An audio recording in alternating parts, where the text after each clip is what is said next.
Hello friends, welcome to Velraj and crime diaries. நம்ம இந்தியாவில் இருக்கிற உத்தரப்பிரதேசில் கௌசாம்பி டிஸ்ட்ரிக்ட்ங்கிற மாதிரி ஒன்று இருக்குது. அந்த டிஸ்ட்ரிக்டில் பன்னோய்ங்கிற ஒரு சின்ன அழகான கிராமம் இருக்குது. அப்படிப்பட்ட அந்த கிராமத்தில் ஜூலை மாதம் 5ஆம் தேதி 2017 காலையில் 7 மணிக்கு ஊருக்கு ஒதுக்குப்புறமாக இருக்கிற ஒரு ஏரியாவில் சில பேர் வாக்கிங் போயிட்டு இருக்கும்போது தொலைதூரத்தில் வித்தியாசமான ஒரு பொருளை கண்டுபிடிக்கிறாங்க. பக்கத்தில் போய் பார்க்கும்போது தான் தெரியுது அது ஒரு மனிதனோட சடலம்னு. பார்த்தாலே தெரியுது அது ஒரு பெண்ணோட சடலம்னு. பட் அந்த பெண்ணோட ஃபேஸ் அவங்களால பார்க்க முடியல. தலை குப்புற அந்த உடல் தரையை நோக்கி இருக்கிறத பார்த்துட்டு அந்த ஊர் பொதுமக்கள் பதட்டப்பட்டு போலீஸ் டிபார்ட்மெண்ட்டுக்கு இதை பற்றி தகவல் கொடுக்குறாங்க. அடுத்த 10 நிமிஷத்துக்குள்ளே போலீஸ் டிபார்ட்மெண்ட், ஃபாரன்சிக் எல்லாருமே அந்த கிரைம் சீனுக்கு வராங்க. இப்போ மெதுவாக அந்த உடலை திருப்பி பார்க்கும்போது அது ஒரு பெண்ணோட சடலம்னு தெரியுது. அந்த பெண் எப்படி கொலை செய்யப்பட்டிருக்காங்கன்னா, அந்த பெண்ணோட நெற்றி பகுதியில் இந்த இடத்துல ஒரு காயம் இருக்கிறத பார்க்குறாங்க.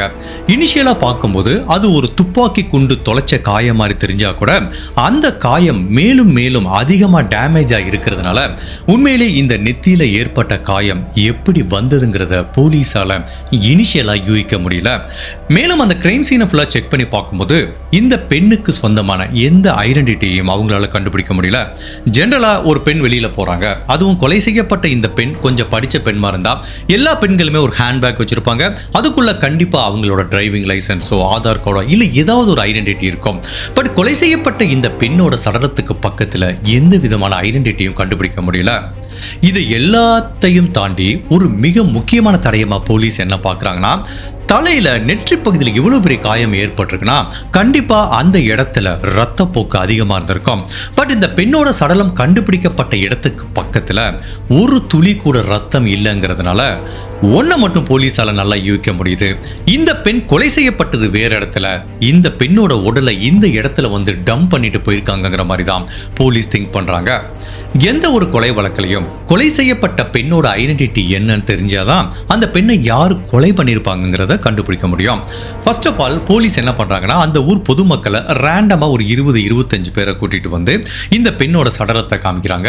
இந்த பெண்ணை உங்களுக்கு தெரியுமான்னு கேட்டா ஒருத்தருக்கு கூட அந்த பெண் யாருன்னு தெரியல. அதுக்கப்புறம் போலீஸ் பக்கத்துல இருக்க எல்லா போலீஸ் ஸ்டேஷன்லயும் இந்த பெண்ணோட வயதை ஒத்த மாதிரி ஏதாவது ஒரு மிஸ்ஸிங் கம்ப்ளைண்ட் வந்திருக்கான்னு பார்த்தா அந்த மாதிரி ஒரு கம்ப்ளைண்ட்டும் வரல. ஸோ இப்போ போலீஸுக்கு வேற வழியே தெரியல, இந்த பெண்ணோட ஐடென்டிட்டியும் கண்டுபிடிக்க முடியல. அந்த பெண்ணை போட்டோ எடுத்து லோக்கல்ல இருக்கிற டிவி நியூஸ் பேப்பர்ல போறாங்க. அப்ப கூட இது எங்களுக்கு தெரிஞ்ச பொண்ணு, எங்களோட குடும்ப உறவுன்னு சொல்லி அந்த பெண்ணோட உடலை கிளைம் பண்ணிக்கிறதுக்கு யாருமே வரல. இப்படியே சில நாட்கள் உருண்டோடி போது ஜூலை மாதம் 5ஆம் தேதி அந்த உடலை கண்டுபிடிச்சாங்க. இப்போ போலீஸ் டிபார்ட்மெண்ட் என்ன பண்றாங்கன்னா, கோர்ட்ல ஒரு மனு தாக்கல் பண்ணி இவங்களோட குடும்ப உறவுகள் யாருமே இவங்களோட உடலை கிளைம் பண்ண வரல, அதனால இந்த உடலை பிரேத பரிசோதனை பண்றதுக்கு எங்களுக்கு அனுமதி வேணும்னு கோர்ட்ல ஒரு மனு தாக்கல் பண்றாங்க. அதுக்கு அனுமதி கொடுக்கப்படுது. ஜூலை மாதம் 9ஆம் தேதி தான் இந்த பெண்ணுக்கு பிரேத பரிசோதனை நடக்குது. அந்த பிரேத பரிசோதனை அறிக்கையில பலவிதமான திடுக்கிடும் தகவல்கள் வெளியில வருது. ஃபர்ஸ்ட் ஆஃப் ஆல் பேத்தாலஜிஸ்ட் என்ன கண்டுபிடிக்கிறாங்கன்னா, கொலை செய்யப்படுறதுக்கு முன்னாடி இந்த பெண் கிட்ட தவறா நடந்ததை கண்டுபிடிக்கிறாங்க. ஒரு ஆண் இல்ல, 2 ஆண் இல்ல, பலதரப்பான ஒரு நிறைய பேர் கூட்டு பலாத்காரம் நடந்திருக்குங்கிறத கண்டுபிடிக்கிறாங்க.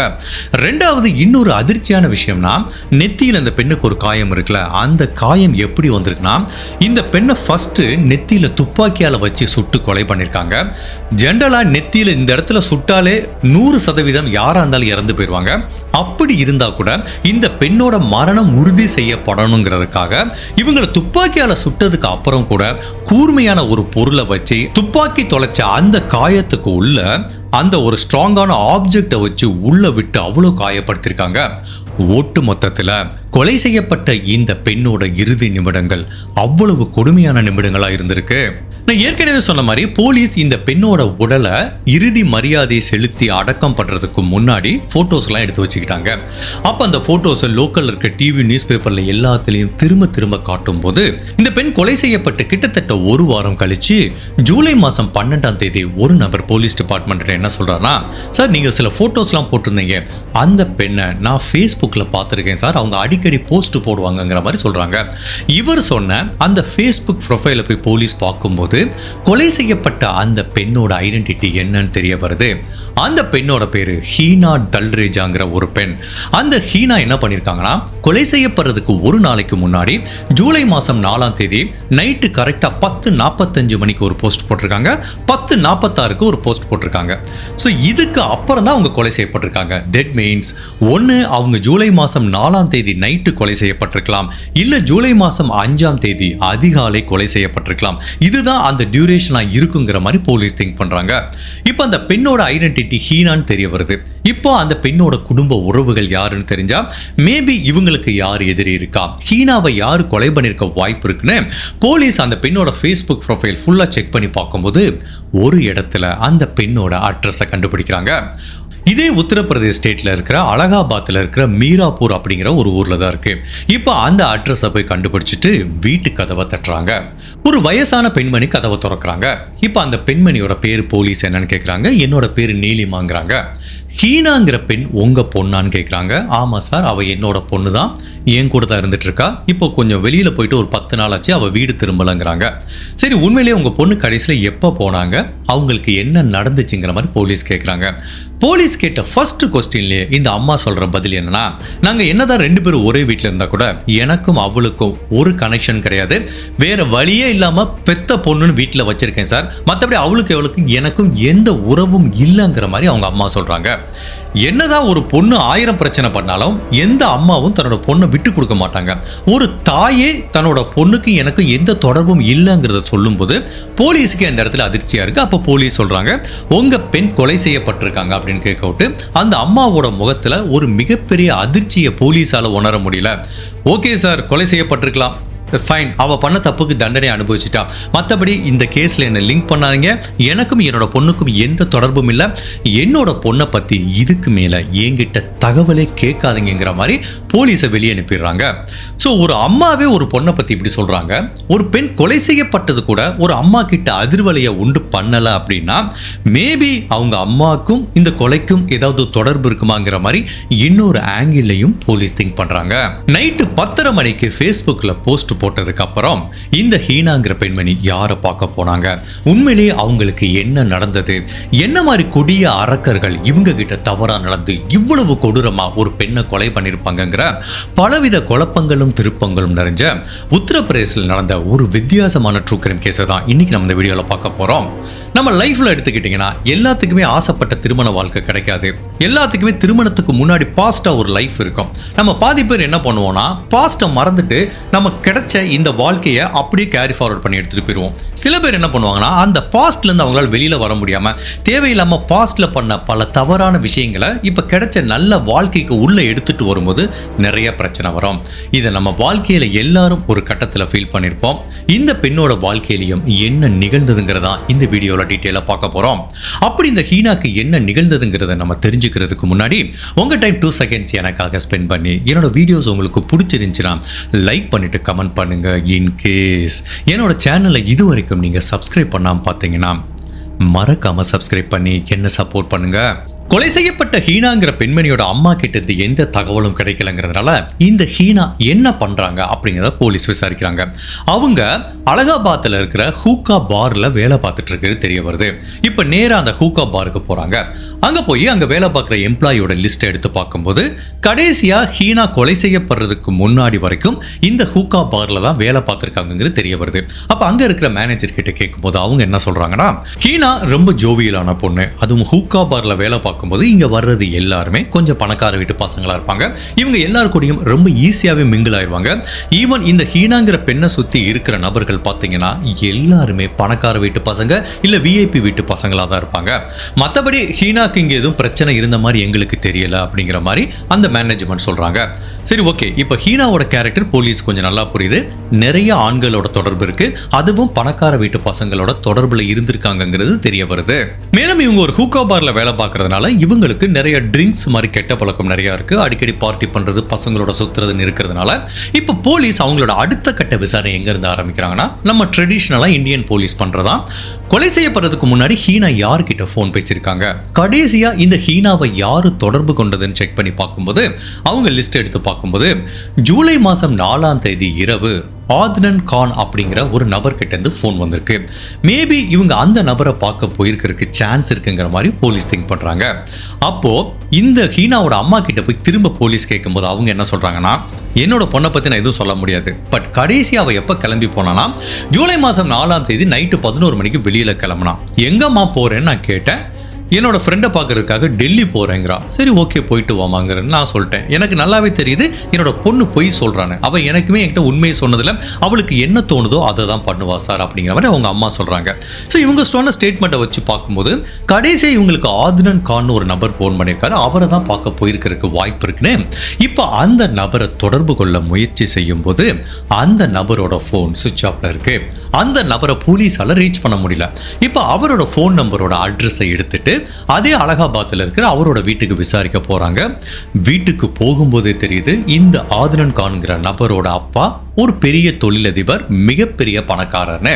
இப்போ அந்த வீட்டில் போய் கேட்குறாங்க. அவங்க அம்மா அப்பா 2 பேர் இருக்காங்க. உங்க பையன் எங்க இருக்கான்னு கேட்டதுக்கு அவன் ஜூலை மாதம் 4ஆம் தேதி கிளம்பி போனான், ஒரு 2 ஃப்ரெண்ட்ஸ் கூட போனான், அதுக்கப்புறம் அவன் எங்கே போனான்னு எங்களுக்கே தெரியலைங்கிற மாதிரி அவங்க சொல்கிறாங்க. என்னோட பையன் அதுக்கப்புறம் எங்களை தொடர்பு கொள்ளலை அப்படிங்கிற மாதிரி சொல்கிறாங்க. ஸோ எப்போ இந்த ஆத்னன் கானும் மிஸ் ஆயிட்டாரு அப்படின்னு தெரிய வருதோ அப்போவே அவருக்கும் இந்த ஹீனாவோட கொலைக்கும் ஒரு தொடர்பு இருக்குன்னு தெரியுது. அப்போ போலீஸ் கேஷுவலாக இந்த ஆத்னன் கானோட அம்மா கிட்ட ஒரு கொஸ்டின் கேட்குறாங்க. பாருங்க, இந்த ஹீனாங்கிற பெண்ணை உங்களுக்கு தெரியுமான்னு கேட்குறாங்க. அப்போ அதுக்கு அவங்க அம்மா சொன்னாங்க பாருங்க ஒரு பதில், நல்லாவே தெரியுமே, அவ வேற யாரும் இல்லை என்னோட பையனோட மனைவி தான் சொல்லும்போது ஒரு செகண்ட் போலீஸுக்கே தலை சுத்திருச்சு. என்னது, ஆத்னன் கான் இந்த ஹீனாவோட கணவரா? அப்போ எதுக்காக ஹீனா தன்னோட அம்மா கூட தனியா இருந்துட்டு வராங்க, ஆத்னன் கான் தன்னோட அப்பா அம்மா கூட தனியா இருக்காரு? இப்போ ஹீனா எதுக்காக தன்னோட கணவரை பார்க்கறதுக்காக 4ஆம் தேதி கிளம்பி போனாங்கங்கிற பலவிதமான கேள்விகள் இப்ப போலீஸுக்கு முன் வந்து நிக்குது. இந்த கேள்விகளுக்கு எல்லாம் பதில் தெரியணும் அப்படின்னா நம்ம சில வருடங்கள் பின்னோக்கி பயணிக்கிறோம்.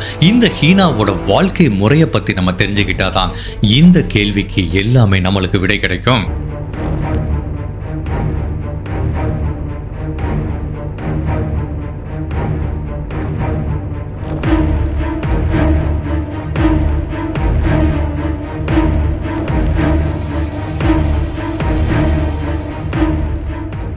ஹீனாங்கிற இந்த பெண்மணி அலகாபாத்தில் தான் பிறந்து வளர்றாங்க. அவங்க அம்மா அப்பாவுக்கு இந்த ஹீனா ஒரே பெண் குழந்தை. சின்ன வயசுலேருந்தே அவங்க அம்மா அப்பா ஒரே குழந்தைங்கிறதுனால நிறைய செல்லம் கொடுத்து வளர்க்குறாங்க. நம்மளுக்கு தெரியும் ஒரே குழந்தைனா செல்லம் அதிகமாக இருக்கும், என்ன கேட்டாலும் வாங்கி கொடுப்போம். இது நாளடைவில் அந்த குழந்தைய ஒரு ஸ்பாயில்டு சைல்டாக வளர்க்குறதுக்கும் சான்ஸ் இருக்கு. கிட்டத்தட்ட இவங்களும் அந்த மாதிரி ஒரு ஸ்பாயில்டு சைல்டாக தான் வளர ஆரம்பிக்கிறாங்க. அவங்க அப்பா என்ன கேட்டாலும் வாங்கி கொடுத்து வளர்க்குறதுனால வாழ்க்கையில் தான் ஆசைப்பட்ட எல்லாமே தனக்கு கிடைக்குங்கிற ஒரு மனோபாவம் இந்த ஹீனாக்கு வர ஆரம்பிக்குது. இவங்களும் அப்படியே காலேஜ் போகும்போது இவங்களுக்கு ஃபேஷன் டிசைனில் ரொம்ப அதிகமாக இன்ட்ரெஸ்ட் இருக்கு. அதுவும் பார்ட்டி ஃப்ரெண்ட்ஸ் கூட ஊரை சுற்றுறதுல ரொம்ப இன்ட்ரெஸ்ட் இருக்கு. அடிக்கடி ஃப்ரெண்ட்ஸ் கூட பார்ட்டிக்கு பண்ணுறாங்க, ஃபேஷன் டிசைனிங் பண்ணுறாங்க. அப்போ அவங்க அம்மா அப்பாட்டேருந்து இதுக்கு ஒரு கடுமையான எதிர்ப்பு வருது. பட் இருந்தாலும் தன்னோட அம்மா அப்பா பேச்சை கேட்காம ஃப்ரெண்ட்ஸ் கூட சேர்ந்து பார்ட்டிக்கு போகிறது, குடிக்கிறது, பசங்களோட ஊரை சுற்றுறது, கும்மாலம் அடிக்கிறதுன்னு இப்படி ஒரு வாழ்க்கையை வாழ்ந்துட்டு இருக்காங்க. இந்த நேரத்தில் திடீர்னு ஒரு நாள் அவங்க அப்பா உடம்பு சரியில்லாமல் இறந்து போயிடுறாரு. இந்த குடும்பத்தை பொறுத்த வரைக்கும் அவங்க அப்பா தான் ஒரே ஒரு நபர் சம்பாரிச்சிட்டு இருந்தவர். இப்போ அவரும் இறந்து போனதுனால இப்போ இந்த ஹீனா வேலைக்கு போற மாதிரி ஒரு சூழ்நிலை வருது. அப்பதான் ஒரு ஹூக்கா பார்ல வேலைக்கு ஜாயின் பண்றாங்க. ஏற்கனவே இவங்க ஒரு ஸ்பாயில்டு சைல்டு, அதுவும் ஹூக்கா பார் மாதிரி ஒரு இடத்துக்கு போகும்போது அங்க நிறைய தவறான மனிதர்களோட சகவாசம் கிடைக்கிறதுக்கு வாய்ப்பு இருக்கு. அளவுக்கு அதிகமான குடிப்பழக்கம், போதை பழக்கத்துக்கு அடிமையாக ஆரம்பிக்கிறாங்க.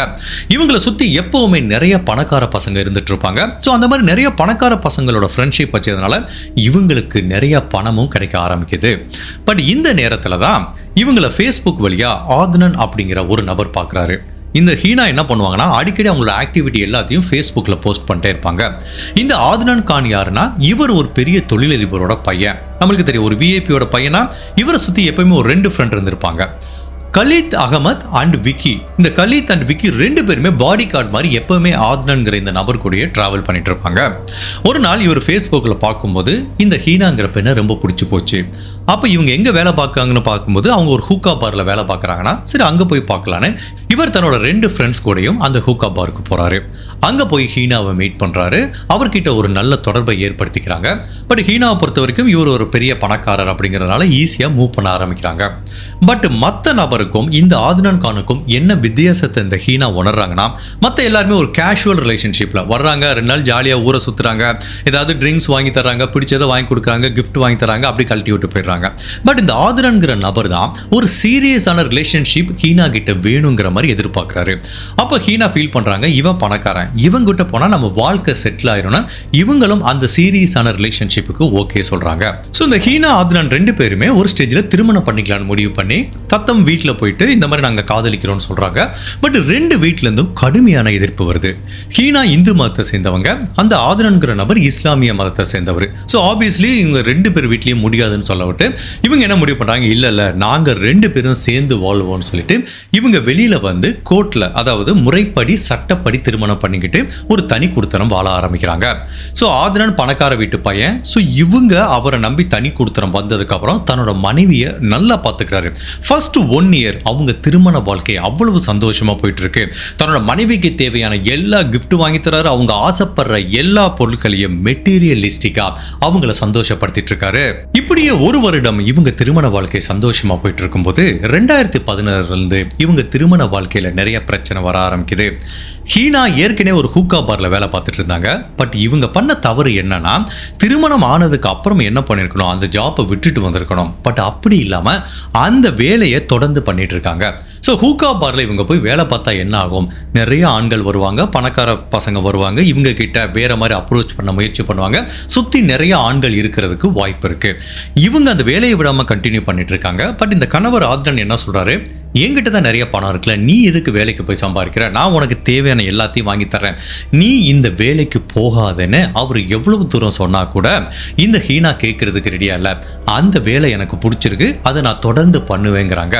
பட் அப்படி வேலைக்கு போற இடத்துல நிறைய ஆண்களோட பேசுறதும் இவங்க குடிக்கிறதும் இவங்க கணவர் ஆத்னான்கிற நபருக்கு மிகப்பெரிய எரிச்சலையும் ஒரு பாதுகாப்பற்ற உணர்வையும் உண்டு பண்ணுது. தன்னோட மனைவிக்கு வேற யாரு கூட அஃபையர் வந்துருமா, வேற யாராவது தன்னோட மனைவி கிட்ட தவறா நடந்துப்பாங்களாங்கிற ஒரு அச்ச உணர்வு நாளுக்கு நாள் இவருக்கு அதிகமாகிட்டே போகுது. அப்படி இந்த சண்டை நாளுக்கு நாள் அதிகமாகிட்டு வரும்போது ஒரு நாள் 2 பேரும் பேசுறாங்க, உனக்கு எனக்கு இனிமேல் ஒத்து வராது, நம்ம பிரிஞ்சிடலாம்னு சொல்லிட்டு இவங்க முறைப்படி டிவோர்ஸ் பண்ணாம 2 பேரும் செப்பரேட் ஆகி அவங்கவுங்க வீட்டுக்கு போயிடுறாங்க. ஹீனா தன்னோட அம்மா கூட வந்துடுறாங்க, ஆத்னான் திரும்ப தன்னோட ஃபேமிலி கூட போயிடுறாரு. ஹீனாவோட அம்மாவுக்கு இந்த திருமணத்தில் உடன்பாடு இல்லை, அவங்க கணவரும் இல்லை, தன்னோட பொண்ணு தன்னை தவிக்க விட்டு போயிட்டாங்கிற ஒரு கோபம் இருந்துட்டு இருக்கு. பட் அப்படி இருந்தா கூட தன்னோட பொண்ணுன்னு சொல்லி அவங்க ஏத்துக்கிறாங்க. பட் அப்படி வீட்டுக்கு வந்ததுக்கு அப்புறம் கூட இந்த ஹீனாவோட பிஹேவியர்ல ஒரு துளி கூட சேஞ்ச் இல்லை. அவங்க திருமணத்துக்கு முன்னாடி எப்படி ஒரு ஆடம்பரமாய் தனக்கு ஏற்பட்ட வாழ்க்கையை சுதந்திரமா வாழ்ந்துட்டு இருந்தாங்களோ இப்பவும் அதே மாதிரி தான் இருக்காங்க. அதே மாதிரி அந்த பாருக்கு வேலைக்கு போறாங்க, இஷ்டப்பட்ட நேரத்துக்கு போறது வர்றது குடிக்கிறதுன்னு அவங்களோட பிஹேவியர் ரொம்பவே மோசமானதுனால தான் அவங்க அம்மாவுக்கு இந்த ஹீனா மேல ஒரு வெறுப்பு ஏற்பட்டு, ஓகே பெத்த கடமைக்கு உன்னை என் கூட வச்சிருக்கேன், மற்றபடி உனக்கும் எனக்கும் எந்த தொடர்பும் இல்லைங்கிற மாதிரி தான் 2 பேரும் ஒரே வீட்டில் இருந்துட்டு வராங்க. ஸோ இப்போ நம்மளுக்கு கிளியரா புரியும், அவங்க அம்மா போலீஸ் கேட்ட அப்போ கூட எதுக்காக எனக்கும் என்னோட பொண்ணுக்கும் சரியான உறவு இல்லைன்னு சொன்னாங்கிறது. ஸோ இந்த பக்கம் எடுத்துப்போம், ஆத்னான் தன்னோட அம்மா அப்பா கிட்ட வந்தாரு. அவங்க அம்மா அப்பா அவரை அரவணைச்சு ஏத்துக்கிட்டாங்க. சரி ஓகே, நீ ஏதோ விருப்பப்பட்டு போனா ஒர்க் அவுட் ஆகலன்னு திரும்ப வந்துட்டேன்னு இப்ப தன்னோட பையனுக்கு அவங்க 2ஆவதா ஒரு திருமணம் பண்ணி வைக்கிறாங்க. பட் இதுல பிரச்சனை என்னன்னா, முதல் திருமணத்தை ப்ராப்பரா டிவோர்ஸ் பண்ணாம 2ஆவது திருமணம் பண்ணி வைக்கிறாங்க. அவரும் திருமணம் பண்ணிக்கிறாரு. பட் இந்த தகவல் அவங்க ஃப்ரெண்ட்ஸ் மூலமா இந்த ஹீனாங்கிற பெண்மணிக்கு தெரிய வருது. அப்போ அவங்க கடுப்பாயிட்டாங்க. உடனே பக்கத்தில் இருக்க போலீஸ் ஸ்டேஷன்ல போய் ஒரு கம்ப்ளைண்ட் பண்றாங்க, என்னோட கணவர் முறைப்படி விவாகரத்து வாங்காம இன்னொரு பெண்ணை திருமணம் பண்ணிக்கிட்டாருன்னு அவர் மேல ஒரு வழக்கு பதிவு பண்றாங்க. இப்போ போலீஸ் அவரை போலீஸ் ஸ்டேஷனுக்கு விசாரணை கூட்டிட்டு வராங்க. இப்போ இந்த வழக்கு நிரூபணமான இவர் அரெஸ்ட் ஆகிறதுக்கு சான்ஸ் இருக்கு. அதனால ஆத்னான்கிற இந்த நபர் அந்த மனைவி, முன்னாள் மனைவி ஹீனா கிட்ட கெஞ்சுறாரு, கதறாரு, மனசார மன்னிப்பு கேட்கிறாரு, காலில் விழாத குறையா மன்னிப்பு கேட்கிறாரு. ப்ளீஸ் தயவுசெய்து இந்த கம்ப்ளைண்ட்டை வாபஸ் வாங்குன்னு சொல்லும்போது இவரும் ரொம்ப மன்னிப்பு கேட்குறாரு. காலில் விழாத குறை தான். அவங்களும் மனசு இறங்கி சரி ஓகேன்னு சொல்லிட்டு இந்த கம்ப்ளைண்ட்டை வாபஸ் வாங்கிட்டாங்க. பட் கம்ப்ளைண்ட்டை வாபஸ் வாங்கினா கூட இந்த ஹீனா தன்னோட கணவருக்கு வைக்கிற கோரிக்கை என்னன்னா, நீ இப்போ ரெண்டாவது ஒரு பொண்ணை திருமணம் பண்ணிருக்கல, அந்த பொண்ணை டிவோர்ஸ் பண்ணிட்டு திரும்ப ஏன் கூட வாங்குறாங்க. அவர் பயங்கர ஷாக் ஆயிட்டாரு. பிகாஸ் ரெண்டாவது திருமணம் முறைப்படி அவருக்கு அவங்க அம்மா அப்பா சம்மதத்தோட ஊரறிய அவங்க குடும்ப உறவுகள் அறிய நடந்திருக்கு. ஸோ என்னால் இந்த திருமண உறவை விட்டு வர முடியாதுங்கிறாரு. இவங்க நீங்க வரணும், அப்படி இல்லைன்னா போலீஸ்ல கம்ப்ளைண்ட் பண்ணுவேங்கிறாங்க. இதை எல்லாத்தையும் தாண்டி என்ன சொல்றாங்கன்னா, நான் ஓ மூலமா கர்ப்பமா இருக்கேன், அந்த கர்ப்பத்தில் வர்ற குழந்தைய பெற்று நான் ஓ வீட்டில் கொண்டு வந்து விட்டுட்டு போயிடுவேன், அப்போ நீ டிவோர்ஸ் பண்ணி தான் ஆகணுங்கிற மாதிரி. உண்மையிலேயே இவங்க கர்ப்பமா இருந்தாங்களா இல்லையான்னு தெரியல, பட் அந்த மாதிரி பொய் சொன்னாங்களான்னு தெரியல. பட் தொடர்ந்து ஹீனாங்கிற இந்த பெண்மணி கிட்ட இருந்து அவங்க கணவர் ஆத்னன்கிற நபருக்கு தொடர்ந்து பலவிதமான மிரட்டல் வந்துட்டே இருக்கு. இதுல அந்த ஆத்னன்கிற நபர் கடுமையான மன உளைச்சலுக்கு ஆளாகிறாரு. அப்ப இவருக்கு ரெண்டு க்ளோஸ் ஃப்ரெண்ட் இருப்பாங்களே, காலித் அண்ட் விக்கி, அவங்க ரெண்டு பேர்த்திட்டே சொல்றாரு, இந்த மாதிரி இவர் ரொம்ப பிரச்சனை பண்றா, என் வாழ்க்கையே நரகமாயிருச்சு, எனக்கு என்ன பண்றதுன்னே தெரியலன்னு சொல்லும் போது அந்த ரெண்டு பேரும் ஐடியா சொல்றாங்க, உன்னோட மனைவி ஹீனாவை அவளை கம்ப்ளீட்டா ரிமூவ் பண்ணிட்டா இந்த பிரச்சனை உனக்கு சரியாயிருமே கேட்டதுக்கு, ஆமாவே இது நல்ல ஐடியாவா இருக்கே, ஹீனாவை தூக்குனா அவங்க அம்மாவும் யாருமே ஒன்றும் கேட்க வர மாட்டாங்க, அவளுக்கு சப்போர்ட்டும் இல்லை, அதனால ஹீனாவை கொலை பண்ணிடலான்னு சொல்லிட்டு இந்த 3 பேரும் பக்காவா ஒரு பிளான் போடுறாங்க. அப்போதான் இந்த கணவர் ஆத்னன் ஜூலை மாதம் 4ஆம் தேதி இந்த ஹீனாக்கு ஃபோன் பண்ணி, நான் உன்னை மீட் பண்ணணும், நம்ம திரும்ப சேர்ந்து வாழ்றதை பற்றி பேசிக்கலாம், ஃபர்ஸ்ட் ஆஃப் ஆல் கேஷுவலாக மீட் பண்ணுவோம், நம்ம பிடிச்ச ரெஸ்டாரண்ட்டுக்கு போய் சாப்பிட்லாங்கிற மாதிரி ஒரு ஆசை வார்த்தை காட்டி கூப்பிட்றாரு. அவங்க மனைவிக்கு பயங்கர ஹாப்பி ஆயிடுச்சு. பரவாயில்லையே, தன்னோட கணவர் தான் கிட்ட திரும்ப வர்றதுக்கு வாய்ப்பு இருக்குன்னு இவங்க ஜூலை மாதம் 4ஆம் தேதி தான் கிளம்பி போகிறாங்க. அப்போ அவங்க அம்மா கேட்குறாங்க, எங்கம்மா போகிறேன்னு கேட்டதுக்கு, டெல்லிக்கு போகிறேன் அப்படின்னு சொல்லிட்டு கிளம்பி போகிறாங்க. அவங்க அம்மாவும் எக்கேடும் கேட்டு போன்னு விட்டாங்க. ஸோ இவங்க வீட்டு வாசல்ல நிக்கிறாங்க. ஆத்னன்கிற நபர் கார்ல பிக்கப் பண்ணிக்கிறாரு. பட் ஹீனாக்கு தெரியாது அந்த காரோட ட்ரங்க்ல இந்த ஆத்னனோட ஃப்ரெண்ட் 2 பேரும் ஒளிஞ்சிட்டு இருக்காங்கன்னு. காலித் அண்ட் விக்கி 2 பேருமே ட்ரங்க்ல ஒளிஞ்சிட்டு இருக்காங்க. அதுக்கப்புறம் இந்த கார் இவங்க ரெகுலரா சாப்பிட்ற ஒரு ரெஸ்டாரண்ட்டை நோக்கி பயணம் பண்ணுது. அந்த ரெஸ்டாரண்ட்ல போய் சாப்பிட்றாங்க. அதுக்கப்புறம் இவர் நிறைய ட்ரிங்க்ஸ் வாங்கி வச்சிருக்காரு. அவங்க சுயநினைவை கொஞ்சம் இழக்கிற அளவுக்கு தன்னோட மனைவிக்கு நிறைய ட்ரிங்க்ஸை கொடுக்குறாரு. அதுக்கப்புறம் அந்த பன்னோய்ங்கிற வில்லேஜுக்கு பக்கத்தில் இருக்கிற ஒரு டெசர்டட் ஏரியாவுக்கு காரை டிரைவ் பண்ணுறாரு. அங்கே போய் வண்டியை நிப்பாட்டினதுக்கு அப்புறம் ட்ரங்க்ல இருக்கிற அந்த ஃப்ரெண்ட்ஸ் 2 பேரும் வெளியில வர்றாங்க. இந்த பெண்ணுக்கு ஒண்ணுமே புரியல, இவங்க ஏற்கனவே போதையில இருக்காங்க. ஸோ ஒரு டெசர்டட் ஏரியால அவங்க வெளியில நிக்க வச்சு அவங்க ஃப்ரெண்ட் இப்படி 2 பேரும் பிடிச்சிக்கிறாங்க. அப்போ இவர் சொல்றாரு, நீ என்னமோ மிரட்டி உனக்கு தேவையானதை சாதிக்கலாம்னு நினைக்கிறியா, அது கண்டிப்பா நிறைவேறாது, நான் உனக்கு கொடுக்க போற வலிமிகுந்த இந்த மரணத்தை நீ மரணிச்சா கூட மறக்கவே முடியாது, அவ்வளவு பெரிய தண்டனையை உனக்கு கொடுக்க போறேன்னு சொல்லிட்டு எந்த ஒரு கணவனும் தன்னோட மனைவிக்கு செய்யாத பலவித கொடுமைகளை செய்ய ஆரம்பிக்கிறாரு. தன்னோட கண் முன்னே தன்னோட ஃப்ரெண்டு 2 பேரை வச்சுக்கிட்டு தன்னோட மனைவியை பாலியல் பலாத்காரம் பண்ண சொல்றாரு. ஸோ இவர் கண் முன்னாடியே அந்த கலீத் அண்ட் விக்கிங்கிற நபர்கள் 2 பேரும் மாறி மாறி ஹீனாவை பாலியல் பலாத்காரம் பண்றாங்க. அதுக்கப்புறம் அப்படி நிக்க வச்சு தான் கையில வச்சிருந்த துப்பாக்கியை வச்சு அவங்களோட நெத்தியிலே சுடுறாரு. நான் ஏற்கனவே சொன்ன மாதிரி இங்க சுட்டா 100% இறந்து போயிடுவாங்க. அப்படி இருந்தா கூட இந்த ஹீனாவோட மரணம் உறுதி செய்யப்படணுங்கிறதுக்காக தான் கையில வச்சிருந்த ஒரு கத்தி எடுத்துட்டு வச்சு துப்பாக்கி தொலை, அந்த துப்பாக்கி போன குண்டுகள் அந்த தொலையில கத்தியை விட்டு பயங்கரமா ஹார்ஷா குத்துனதுக்கு அப்புறம் இப்பதான் இவங்க இறந்து போயிருப்பான்னு சொல்லி முடிவு பண்றாங்க. அதுக்கப்புறம் இவங்க உடலை இவரோட கார்ல எடுத்துக்கிட்டு அங்க இருந்து சில மைல் தொலைவில் இன்னொரு இடத்துல போய் தூக்கி போட்டு போயிருக்காங்க. ஸோ கொலை நடந்தது ஒரு இடம், இவங்க உடலை போலீஸ் கண்டுபிடிச்சது இன்னொரு இடம். இவங்க உடலை டிஸ்போஸ் பண்றதுக்கு முன்னாடி அவங்க உடம்புல இருக்கிற ஐடென்டிட்டி கார்டு எல்லாத்தையும் ரிமூவ் பண்ணிட்டு போலீஸ் இவங்களை அடையாளமே கண்டுபிடிக்க கூடாதுங்கிறதுக்காண்டி எல்லாத்தையும் ரிமூவ் பண்ணிட்டு அந்த இடத்துல இருந்து 3 பேருமே எஸ்கேப் ஆயிருக்காங்க. இந்த கேஸை பொறுத்த வரைக்கும் இவங்க 3 பேரும் என்னதான் தப்பிச்சு போனா கூட ஆத்னன்கிற அந்த கணவரை ஃபர்ஸ்ட் போலீஸ் அரெஸ்ட் பண்றாங்க. அவர் பல நாள் மும்பைக்கு போனாரு, அப்புறம் தப்பிச்சு வந்தாரு. அவரை பிடிச்சு அரெஸ்ட் பண்ணதுக்கு அப்புறம் அவர் எல்லாத்தையும் கன்ஃபெஷன் பண்ணிக்கிறாரு. இப்ப சொன்ன எல்லா தகவலுமே அவர் கன்ஃபெஷன் பண்ணிக்கிட்டது. பட் இருந்தாலும் இந்த கொலையில சம்பந்தப்பட்ட மீதம் இருக்கிற 2 பேரையும் போலீஸ் தேட ஆரம்பிக்கிறாங்க. சில மாத தேடுதலுக்கு அப்புறம் கலீத்துங்கிற ஒரு ஃப்ரெண்டை அரெஸ்ட் பண்ணிடுறாங்க. பட் கடைசி வரைக்கும் நான் படிச்சு பார்த்த வரைக்கும் இப்ப வரைக்கும் விக்கிங்கிற இன்னொரு ஃப்ரெண்டை போலீஸால அரெஸ்ட் பண்ண முடியல. அதுக்கு பின்னாடி இருக்கிற தியரி என்ன சொல்றாங்கன்னா, விக்கிங்கிற இந்த நபர் இன்னொரு மிகப்பெரிய பணக்காரர், தொழிலதிபரோட பையன். ஸோ போலீஸ் நிறைய பணத்தை வாங்கிட்டு அவர் வேணுமே அரெஸ்ட் பண்ணாம தப்பிக்க விட்டுட்டாங்கிற மாதிரி இன்னொரு தியரி சொல்றாங்க. ஸோ இப்போ வரைக்கும் ஹீனாவை கொலை பண்ண வழக்கில், தவறாக நடந்துக்கிட்ட வழக்கில் அவங்க கணவர் ஆதினன், அவங்க ஃப்ரெண்ட் கலித் 2 பேர் மட்டும்தான் அரெஸ்ட் பண்ணி இந்த வழக்கோட விசாரணை இன்னும் நடந்துட்டு இருக்கு. பட் இந்த வழக்கோட விசாரணை எப்போ 100% முடிவுக்கு வரும்னா, இந்த விக்கிங்கிற நபரையும் அரெஸ்ட் பண்ணணும், அதுக்கப்புறம் இவங்க 3 பேத்துக்கும் கடுமையான தண்டனை கிடைச்சாதான் இந்த ஹீனாவோட கொலை வழக்கு முடிவுக்கு வரும். இந்த கேஸை பத்தி நான் என்ன ஃபீல் பண்றேன்னா, நம்ம நிறைய கேஸ்ல சொல்ற மாதிரி இந்த கேஸ்ல இன்வால்வ் ஆன எல்லாருமே ஒரு விதத்துல இந்த கேஸுக்கு காரணமா இருந்திருக்காங்க. ஹீனாவை எடுத்துக்கிட்டிங்கன்னா, அவங்க சின்ன வயசுலேருந்தே ஒரு ஸ்பாயில்டு கிட்டாக தான் இருந்திருக்காங்க. தட் மீன்ஸ் அம்மா அப்பா செல்லம் கொடுத்து வளர்த்துருக்காங்க. சின்ன வயசுலேருந்தே அவங்களுக்கு வாழ்க்கையில் தனக்கு கிடைச்ச எல்லா விஷயத்தோட முக்கியத்துவம் புரியாமல் இருந்திருக்கு. பணத்துலேருந்து, தன்னோட அம்மா அப்பா கொடுத்த அன்புலேருந்து, எதோட ஒரு முக்கியத்துவம் இது நம்மளுக்கு எவ்வளோ கிஃப்டடான விஷயம்னு தெரியாமையே வளர்ந்துருக்காங்க. அதனால தான் சின்ன வயசில் நிறைய தவறான சகவாசத்துக்கு போகிறாங்க. இப்படி தவறான ஒரு ஹூக்கா பாரில் போய் வேலை பார்த்துருக்காங்க. ஸோ இவங்க ஒரு ஸ்பாயில்டு சைல்டாக தான் இருந்திருக்காங்க. பட் அதுக்காக அவங்க கொலை செய்யப்பட்டது நியாயமானு கேட்டால் கண்டிப்பாக கிடையாது. யாருமே எவ்வளோ பெரிய மோசமான குற்றவாளியாக இருந்தாலும், ஓகேப்பா இவன் ரொம்ப மோசமாக இருக்கான், இவனை கண்டிப்பாக கொலை பண்ணியிருக்கணும் அப்படிங்கிற மாதிரி யாருமே கொலை பண்ணுறதுக்கு தகுதியானவங்க கிடையாது. பட் இந்த கேஸை பொறுத்த வரைக்கும் ஹீனா பண்ண ஒரு தவறு என்ன நான் ஃபீல் பண்ணேன்னா, நம்ம லைஃப்ல எல்லாருமே தவறு பண்ணுவோம். பட் இந்த தவறை திருத்திக்கிறதுக்கு கடவுள் ஒரு சந்தர்ப்பம் கொடுப்பாரு. அந்த சந்தர்ப்பத்தை பயன்படுத்திக்கிட்டு அந்த தவறை திருத்திக்காம நான் திரும்பவும் பழைய மாதிரி தான் இருப்பேன்னு சொல்லி போனா கண்டிப்பா நம்ம வாழ்க்கையில பிரச்சனையில மாட்டிக்கிறதுக்கு வாய்ப்பு இருக்கு. அதே தப்பு தான் ஹீனா பண்ணியிருக்காங்க.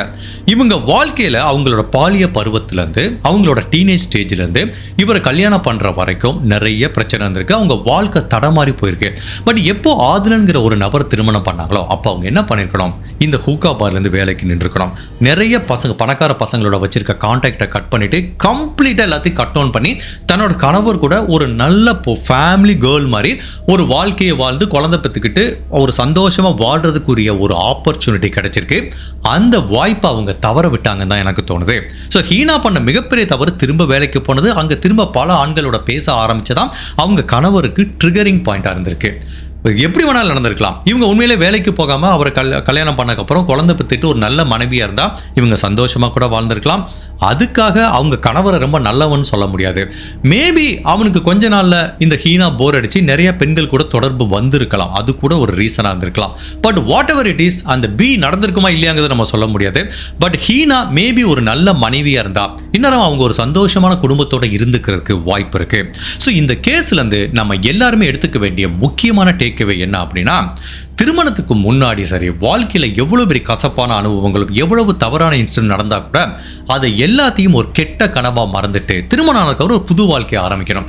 நிறைய பேர் பண்ற தப்பு, திருமணத்துக்கு முன்னாடி பண்ண பல விஷயங்களை திருமணத்துக்கு அப்புறம் எடுத்துட்டு வராங்க. ஒன்று அவங்களுக்கு இருக்கிற பாஸ்ட் ரிலேஷன்ஷிப்பை திரும்ப உள்ள கொண்டு வர்றது, இல்லை தவறான பழக்க வழக்கங்களை திரும்ப உள்ள கொண்டு வரும்போது இப்போ சந்தோஷமா போயிட்டு இருக்க இந்த திருமண வாழ்க்கை அஃபெக்ட் ஆகிறதுக்கு நிறையவே சான்ஸ் இருக்கு. அந்த தப்பை தான் ஹீனாவும் பண்ணியிருக்காங்க. அண்ட் ஃபைனல் அந்த கேஸ் எப்படி நம்ம கன்க்ளூட் பண்ணலாம், வன்முறை எதுக்குமே தீர்வாகாது. ஒரு கொலை பண்ணிட்டு ஈஸியாக தப்பிக்கலாம்னு நினச்சா சான்ஸே கிடையாது. இப்போ இருக்கிற ஃபாரன்சிக் டெக்னாலஜி, நீங்கள் கடைசி யார் கூட ஃபோன் பேசுனீங்க, யாரை பற்றி சோஷியல் மீடியாவில் இருந்தீங்க, ரொம்ப ரொம்ப ஈஸியாக கரெக்டாக விசாரணை பண்ணால் கண்டுபிடிச்சிடலாம். ஸோ ஒரு க்ரைம் பண்ணுறதுக்கு முன்னாடி 10 தடவை யோசிச்சுக்கோங்க. 100% நீங்கள் மாற்றுறதுக்கு வாய்ப்பு இருக்குது. இந்த கேஸை பற்றி நீங்கள் என்ன நினைக்கிறீங்க? உங்களோட கருத்தை மறக்காமல் இந்த வீடியோவில் பதிவு பண்ணுங்கள். இந்த மாதிரி அனதர் கேஸில் உங்களை சந்திக்கிறேன். Till then, stay safe, take care, bye.